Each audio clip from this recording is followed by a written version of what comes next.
Okay, so I've taken these figures straight from the balance sheet, straight from the question. Cash tax base is going to be 20, so there's no difference for tax purposes and for cash. It's never a difference for tax purposes. Inventories, generally also no difference. Right. Accounts receivable, it is the same. When is it not the same? Sorry? Okay, when there is a allowance for doubtful debts. In this case, there is no allowance, so therefore that will be the same. Yeah. Okay. Prepaid insurance. What's that going to be? It's going to be 0. Why is it 0? You're right. Yep. Prepaid.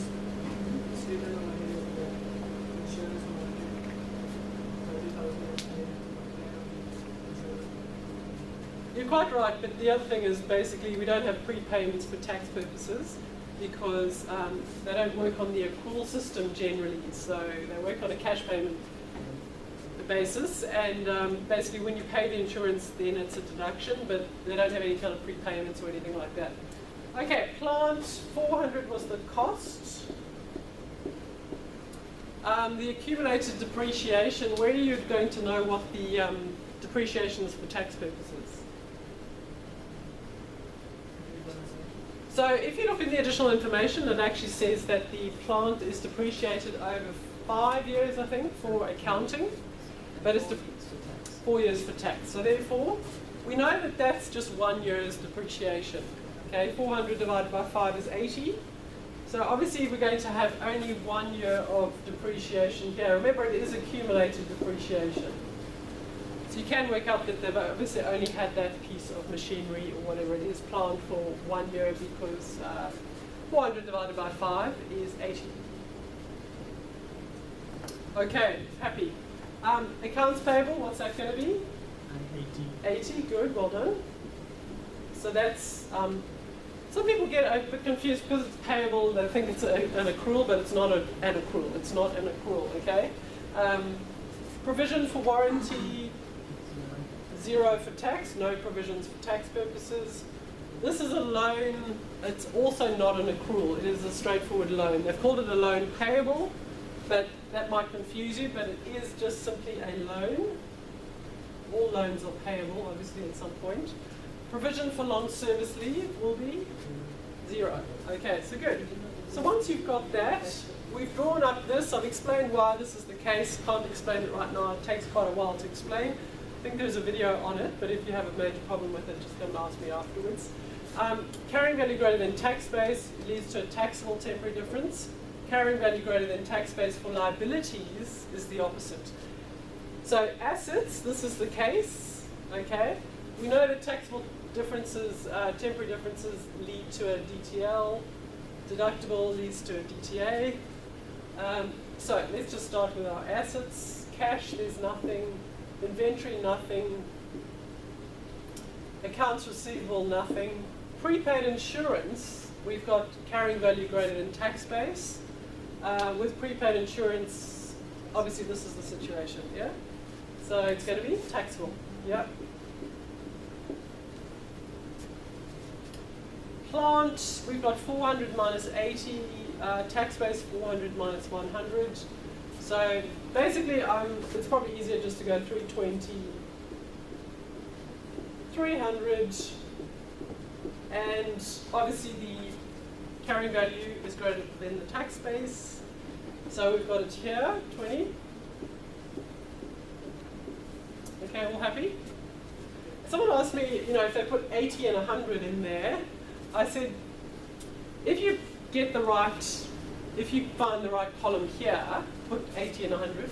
But obviously if you put 80 and 100 just on its own, you're probably going to go with this figure, this here, and it's going to confuse you. So just obviously set this up in a way that's going to give you the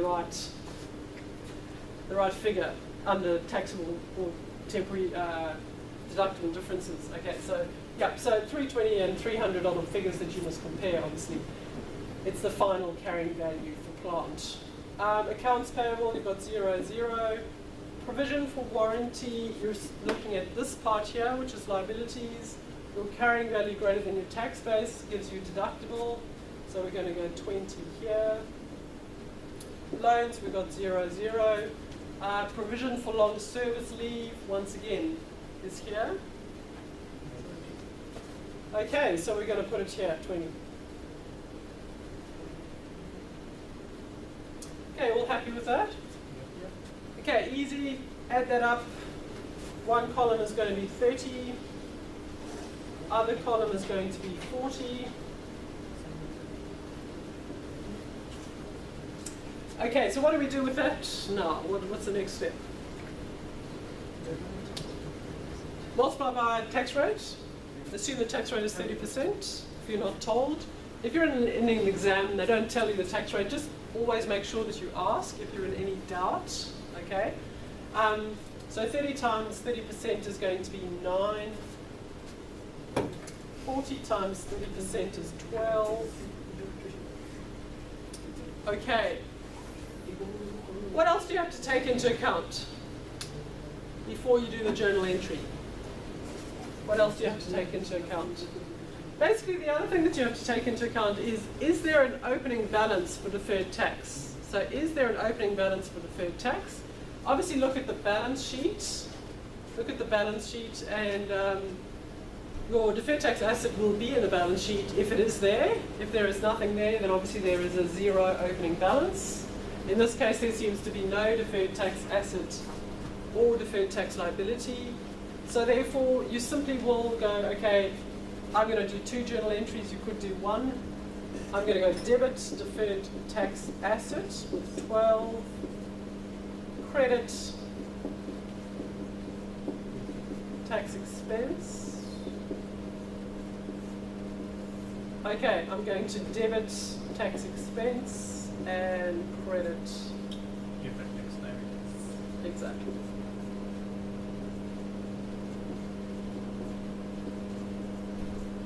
Easy.